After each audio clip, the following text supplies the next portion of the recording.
अगला केस है कि बेबी की ना इंट्रा-यूटेराइन डेथ हो गई और आपने डिस्क्लोज़ करना है। इसमें आपने पेशेंट को बताना है कि जैसा कि आपको मालूम है कि आपके बच्चे की नशोनुमा और जिस्मानी हालत को देखते जाँचने के लिए हमने आपका अल्ट्रासाउंड कराया था।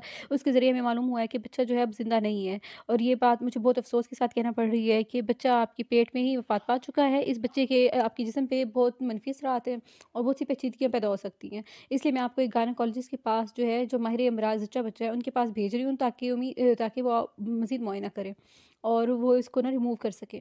उम्मीद है कि आप मेरी बात समझ रही होंगी। मुझे बहुत और अगर आपके ज़हन में कोई भी सवाल है तो आप मुझसे पूछ सकती हैं। आपके ताउन का बहुत शुक्रिया। अल्लाह हाफ़िज़।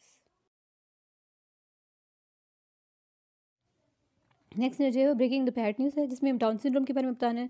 पहले आपने उनको ग्रीटिंग करके बिल्कुल इसी तरह इंट्रोड्यूस कराना है कि अस्सलाम वालेकुम, मेरा नाम डॉक्टर आयशा है, मैं थर्ड ईयर एमबीबीएस की तालिब इल्म हूँ। हम इस वक्त कमरा इम्तिहान में मौजूद हैं। मेरे साथ कुछ सीनियर उस्ताज़ा कराम भी हैं जो कि मेरी कारकर्दगी का जायज़ा ले रहे हैं। मैं पेशेवराना तकाज़ों को मद्देनज़र रखते हुए मैं आपको इस बात की यकीन दहानी कराती हूँ कि हमारे दरमियान होने वाली गुफ्तगू सीधा राज़ में रखी जाएगी और बगैर इजाज़त किसी दूसरे को नहीं बताई जाएगी। और मैं जो आपको मुझे निहायत अफ़सोस के साथ आपको बताना पड़ रहा है कि जो मुझे आपको बात बताने लगी हूँ बिल्कुल भी अच्छी खबर नहीं है। क्या आप ये खबर सुनने के लिए आप किसी और को बुलाना चाहेंगे या किसी और को शामिल करना चाहेंगे?